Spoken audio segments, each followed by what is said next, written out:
Hello friends, welcome back to Strategic Management. And for quite some time, we are focusing upon management of strategy. And for that, specifically, we are focusing upon corporate governance. Now, this is the third session in a row when we are talking about corporate governance. Corporate governance is very large by stature when we talk of strategy formulation, execution, and especially monitoring and execution. And it's a very important element. For past one session, we are focusing upon very specifics of as far as governance mechanism go. So, there are few types of governance mechanisms wherein internal and external, we talked about that. And we are focusing upon internal corporate governance mechanism, wherein now we would be focusing upon executive compensation, which is a very important element. You see, we have been talking about corporate governance with the reference of that somehow if people start working in their own self interest and there is conflict of interest as far as the situations go, then there becomes there comes a time when the organizational interest gets subsided. The interest of the stakeholders, especially the stockholders, people who have small stocks with the organizations, people who are the owners practically, but their ownership is not taken care of well, comes as an issue. And executive compensation is one of those areas which one has to focus upon. Let us see what comes up for us. But before that, let us look at one or two famous examples which authors have quoted, and I am talking about these examples referring to Kellett, Thompson, Strickland and Gamble 2018, Crafting and Executing Strategy. So, Fannie Mae and Freddie Mac's governance failures have been notable in the history of financial scandals, as the authors they have quoted, and there are several kinds of documentaries. I have been continuously telling you this, that you should be watching different kinds of documentaries available on different platforms, which are very well drawn on the facts that what happened and how it happened. So, this is largely during that recession period, and there are some other instances also which have happened in past few decades. Excessive executive compensation, so there CEOs received lucrative bonuses despite poor company performance. Now, company is not performing well and CEOs are getting compensations, although CEOs are the chief executives. So, they are responsible for execution of strategy there, more or less leading the organizations towards success. So, but despite of that, they are getting larger compensations, organizations are not doing well. Does not it sound some paradoxical in nature? It does. Weak corporate governance at Fannie Mae and Freddie Mac, wherein politically appointed boards failed to understand risks of subprime loan strategies. It triggered a huge recession, as we all know, as we all understand. Ineffective oversight of CEO decisions and accounting practices. Audit and compensation committees failed to protect shareholder interests. So, that is the scenario which came up. Fannie Mae's governance failures. What happened?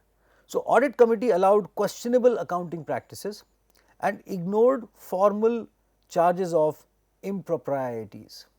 So, somehow things are not in the line what should have happened. Compensation committee permitted CEO to design executive compensation plan, resulting in excessive bonuses. Richard Siron, CEO of Freddie Mac, manipulated financial data for personal gain despite declining share prices and warnings of impending financial crisis. Both companies suffered multi-billion-dollar losses due to poor loan underwriting policies, leading to conservatorship and bailout by the US government at the end of the day. So, this is largely what happened. You see, there are several kinds of details which are available for these kind of organizations which are held to be responsible by many authorities, which are deemed to be responsible by many. I am no one to judge any organization here, and a disclaimer is there that I am not denouncing any organization, I am not denouncing any individual. This has been taken from respectable books and texts, but these are examples which tell us that something went wrong, and that is the message actually. and that is the sole purpose of that. So, let us see what executive compensation does. So, the compensation of top level managers and especially CEOs generates a great deal of interest and strongly held opinions. One reason for this widespread interest can be traced to a natural curiosity about extremes and excesses. Another stems from a more substantive view that CEO pay is tied in an indirect but tangible way to the fundamental governance process in large corporations. These are two large aspects. So, who has power? The CEO has power. What are the basis of power? How and when do owners and managers exert their relative preferences? How vigilant are boards? Who is taking advantage of whom? Sometimes when we look into these kind of situations, we realize that people tend to take advantage of the situation somehow. But as I told you that if culture is strong, values are strong, and we are chasing the vision which the organization has set for us, probably we would never think in those kind of terms wherein we would be going off the line. Ultimately, if we have this kind of feeling that we are custodians largely, oh yes, we should earn money, we should be rich, we should be having good and wealthy life, but then opulence and prosperity of all the stakeholders and the society is largely the purpose actually. And no one should get drowned in as far as that particular kind of a success and that level goes, and that is the purpose of these kind of checks and balances which organizations should create, because ultimately the life of the organization leads towards the prosperity of all if desired so, definitely. So, but first question is that the organization should live healthy and long, and then a culture should be there that the prosperity should spread and wealth should spread. Distribution of wealth is the main aspect, and we have talked about that in fortune at the bottom of the pyramid and similar kinds of things which we discussed earlier as well. So, executive compensation is a governance mechanism that seeks to align the interests of managers and owners through salaries, bonuses and long term incentive compensation such as stock awards and options. To what extent these should go? That is the major question actually. To how far this should be raised and why? What should be the reason for that? Why CEOs should be at the hem of the affairs in terms of salary also? They are at the hem of the affairs because they lead the show basically, but why should there be a huge difference between this man and that man basically? Just because that if you are above the pay grade of everyone, then people would only listen to you, then that is not all about leadership basically, and we have talked about leadership earlier as well. So, what actually is the reason for that? Do they negotiate so much, or do companies that desire for that they will pay much higher to the CEOs, and then CEOs would somehow make an extra effort to lead the organizations anyhow somehow? Does it happens basically? Because in most of the structures, especially in government, and when I look at India, it is not that kind of a case basically. There is a difference, but there is a suitable difference. There is not a very substantial difference as far as the whole structure goes. There might be an aura and a level of respect and a hierarchy and authority which can work here, and that can also be debated at one part of time. But again the point is that compensation is a very delicate kind of an idea, and it's like dragon, if it comes out basically it has the power of either flying or doing whatever it wishes to. So, the use of long term pay theoretically helps firms cope with or avoid potential agency problems by linking managerial wealth to the wealth of the common shareholders. It somehow the purpose is like that, and it is justified that way. Sometimes the use of a long term incentive plan prevents major stockholders, example institutional investors, from pressing for changes in the composition of the board of directors, because they assume that the long term incentives will ensure that top executives will act in shareholders' best interest. So, you see, and I will be talking about that. There is an interesting paper which I will be referring to in this session, wherein that paper specifically talks about that we should not be going for stopgap arrangements actually. So, many a times you would realize that as and when the things they have evolved, there are several stopgap arrangements which have been made in due course of time by several kinds of people and so on. So, alternatively, stockholders largely assume that top executive pay and the performance of a firm are more closely aligned when firms have boards that are dominated by outside members. So, that is what. So, this does not work, you bring in that kind of a thing. There has to be a composite way out, and the most important is culture, integrity, values. So, that always has to be kept in mind, because ultimately you have to be at the hem of the affairs and thinking in terms of how productively can you contribute in terms of the organizational growth, because the ultimate vision is prosperity for all and leading this organization towards an immense kind of a life. And strategy is all about from that side to this side and this side to that side.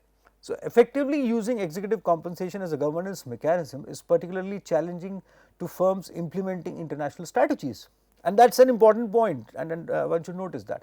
For example, the interests of owners of multinational corporations may best served by less uniformity among the firm's foreign subsidiaries compensation plans. It also happens, and it is a natural kind of a thing. So, developing an array of unique compensation plans requires additional monitoring and increases the firm's potential agency cost as well. You see, if you do this, that does not happen. So, there is a trade off which one has to monitor, but balance between the two sides has to be created, and that is where all the judgment, the role of board of directors, the several people who are intelligently associated with the organization at the hem of the affairs is involved. Importantly, levels of pay vary by regions of the world also, and it happens in many different regions. The pays are different and packages are different, not only because of the rate, the difference between the currencies, but also the cost of living and general market dynamics and so on. So, as corporations acquire firms in other countries, the managerial compensation puzzle for boards becomes more complex and may cause additional governance problems. So, there is a disparity, and if you equate that, then there would be a question in terms of, for example, you wherever the market is very volatile and dynamic, and you put up an efficient person over there, but that person has been brought by some place where the salary was high, you can't lower his salary this side. So, these are practical questions which one has to understand as far as the whole journey goes. Now comes in market for corporate control. Now, when executive, you see, we have to focus upon internal governance mechanisms wherein ownership concentration has to be focused upon, the board of directors have to be focused upon, we have talked about that, and how we can strengthen the situation with the help of these two mechanisms, and then executive compensation. So, how judicious we can be in terms of as far as internal governance mechanisms with all these three elements associated. And now let us talk about external governance mechanism, and the specific element is market for corporate control. So, market for corporate control, what is that? Is an external governance mechanism that becomes active when a firm's internal controls fail or do not somehow work, and so on. And even if they are working very efficiently, somehow there are some situations wherein this starts working basically, and that has different kinds of reasons. But as far as control mechanism goes, then usually it happens when those things are not doing well, then this pitches in, I should say, and authors have elaborated that, and for this I am referring to Hitt, Ireland and Hoskisson 2012 Strategic Management Concepts and Cases, Competitiveness and Globalization by Cengage Learning. And here you would realize that there are some elements wherein things happened, and I would be quoting to that, wherein market for corporate control came in and pitched in somehow. So, the market for corporate control is composed of individuals and firms that buy ownership positions in or take over potentially undervalued corporations, so they can form new divisions in established diversified companies or merge two previously separate firms. Now, this is how it goes. Because the undervalued firms, executives are assumed to be responsible for formulating and implementing the strategy that led to poor performance, they are usually replaced. They have not been performing well, although it is not always the case, but most of the time, and it has been observed across the organizations as such also. Now, thus when the market for corporate control operates effectively, it ensures that managers who are ineffective or act opportunistically are disciplined, both ways. And we are talking of creating a balance, we are talking of ultimately straightening things if those are not going well. So, these are control mechanisms which we are talking of, governance mechanisms, and the market for corporate control is often viewed as a court of last resort, as authors have tried to define that, and many eminent authors, they have written research papers on these kind of things, how it happened, why it happened, and so on. So, the takeover market as a source of external discipline is used only when internal governance mechanisms are relatively weak and have proven to be ineffective. If your house is not in order, external forces would rise. And we talked about takeovers and acquisitions later on, but you see earlier, but you see that there are some elements specifically which instigate those kind of things many a times, and that is where corporate governance comes in. If things are doing well, then probably you would keep things intact, and I always try to put up that in front of my students, that linear growth, high speed creates vulnerability many a times. If you are not ready for that, if you do not have the ground for that, if you do not have potential strength for that, one must refrain to do that. It is not always that industry is doing well and I should also speed up and do well and do whatever I wish to, and somehow I do not look at the books also many times and so on. I should be very careful as far as doing things. It is not that I should not be capitalizing upon the environmental indicators which are positive and so on. It is that I should be spending more time with more integrity on the job. The market for corporate control governance mechanisms should be triggered by a firm's poor performance relative to industry competitors.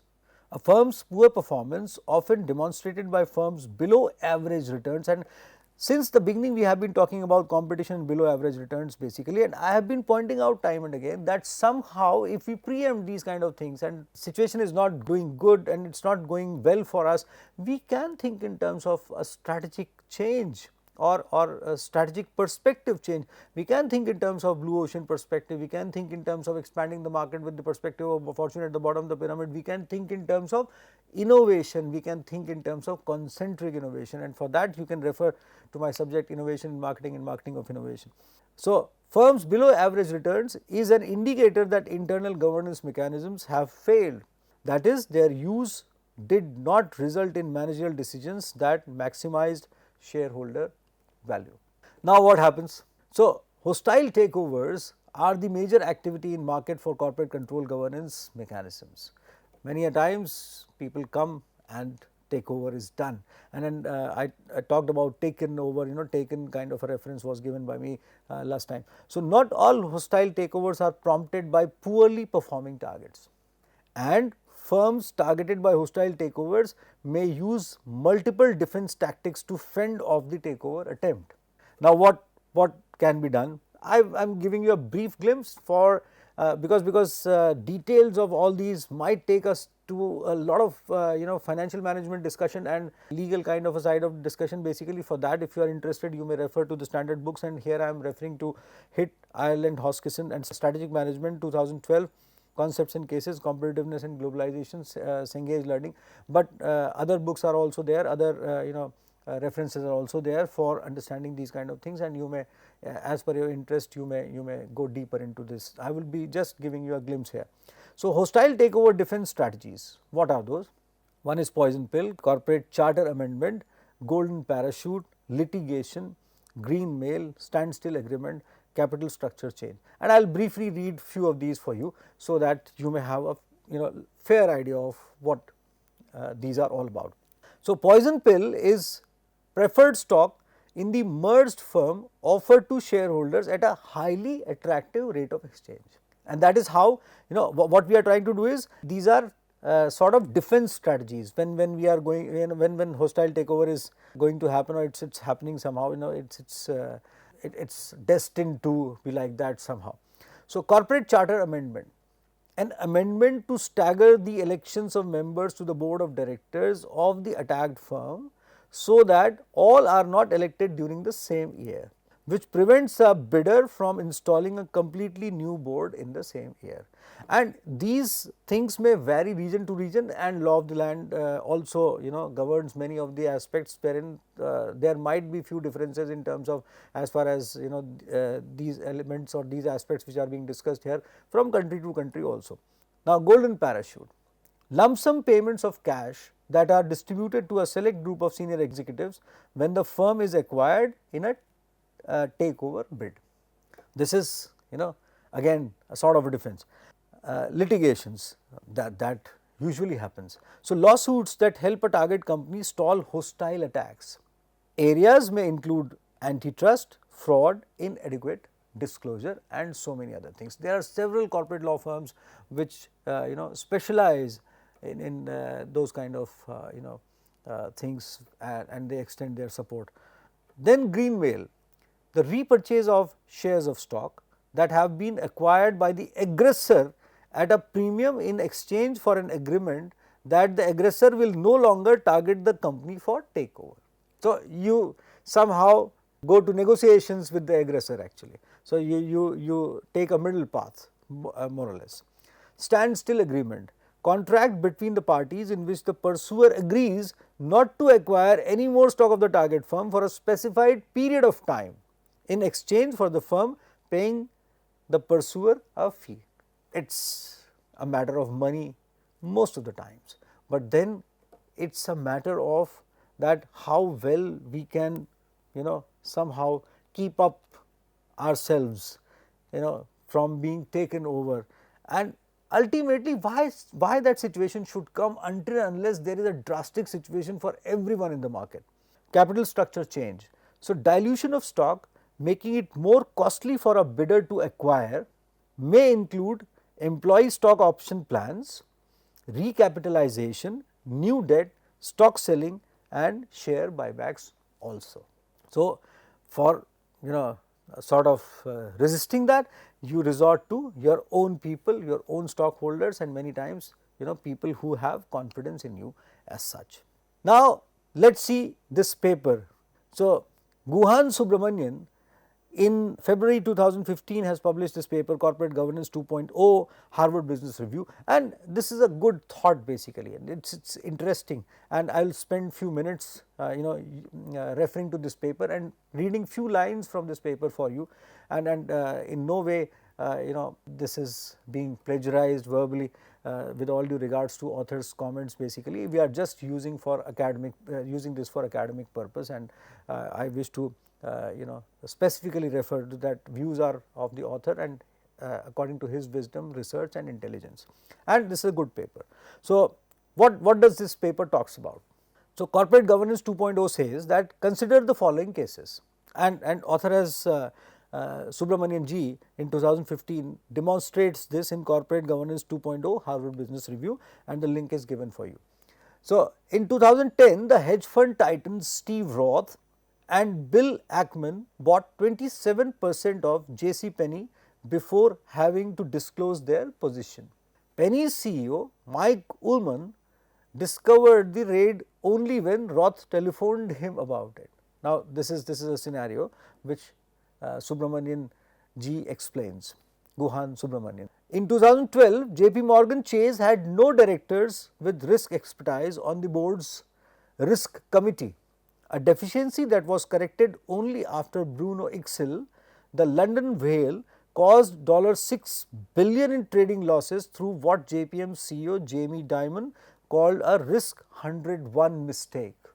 And these are important things for us to understand. So, the author says, Guhan Subramanian adds that we can do better, and with trillions of dollars of wealth governed by these rules of the game, we must do better. And this is an important thing which which gives us a message that how important corporate governance is. And I will quickly take you through through the paper, the main context, and you may read the entire paper from the source which I have given to you. So, there is a problem mentioned there. It says that good corporate governance has been hindered by a patchwork of regulation and policy making and the lack of an accepted metric for determining success. The result is a system with unintended outcomes.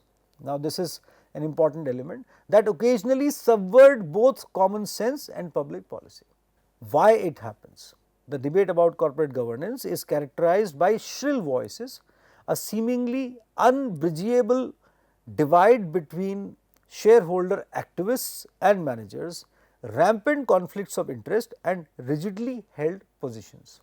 4-5 elements are pointed out by the author, and we have been talking about those kind of things with different contexts as well. The solution.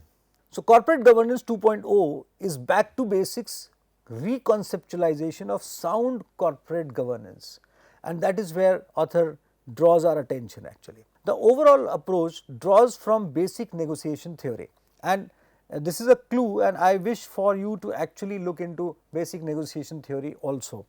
So, rather than fighting issue by issue as boards and shareholder activist groups currently do, important, they should take a bundled approach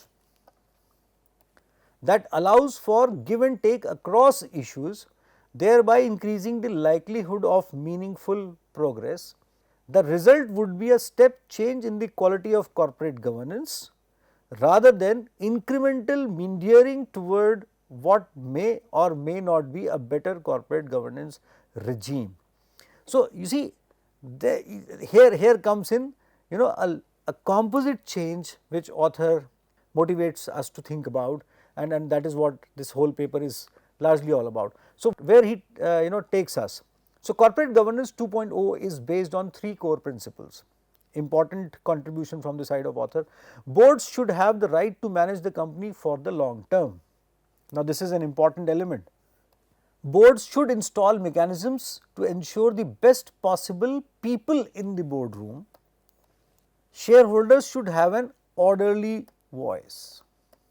Most important to me, and that is what we have been talking about in due course of time, and that is where all the authors we have been referring to have suggested that you see they are the owners largely. Now, let us quickly go one by one. The biggest failure of corporate governance today is its emphasis on short term performance. Managers are consumed by unrelenting pressure to meet quarterly earnings, knowing that even a penny miss on earnings per share could mean a sharp hit to the stock price. And you see, meet quarterly earnings. I always tell my students in classes, this is a very short term kind of a perspective which we carry usually. Dispensing with earnings guidance would mitigate the obsession in short term profitability. Companies should provide analysts with long term goals instead. And further, in exchange for right to run the company for long term, boards have an obligation to ensure the proper mix of skills and perspectives in the boardroom as well. Shareholder activists have proposed several measures in recent years to push towards this goal, principally age limits and term limits, but also gender and other diversity requirements. And we have talked about that in past few sessions, that this is how the reconstitutions of boards have been suggested and independent directors have been brought in and so on. But age and term limits are a blunt instrument for achieving optimal board composition. Anyone who has served on a corporate board knows that an individual director's contribution has little to do with either age or tenure. If anything, the correlation is likely to be positive. Now, corporate governance 2.0 would approach the issue of board composition in a tailored manner, focusing more on making sure that boards really engage in meaningful selection and evaluation processes rather than ticking boxes. In particular, it would require meaningful director evaluations, consider shareholder proxy access. And then further the author adds about orderly voice, and that is the most important point and probably the last one. When an activist investor threatens a proxy contest or a strategic buyer makes a hostile tender offer, boards tend to see their role as defender of the corporate bastion, which often leads to a no holds barred, scorched earth, throw all the furniture against the door campaign against the raiders. Good way to express that. Rather than defend the corporate bastion at all costs, directors should guarantee a reasonable process whereby shareholders get to decide.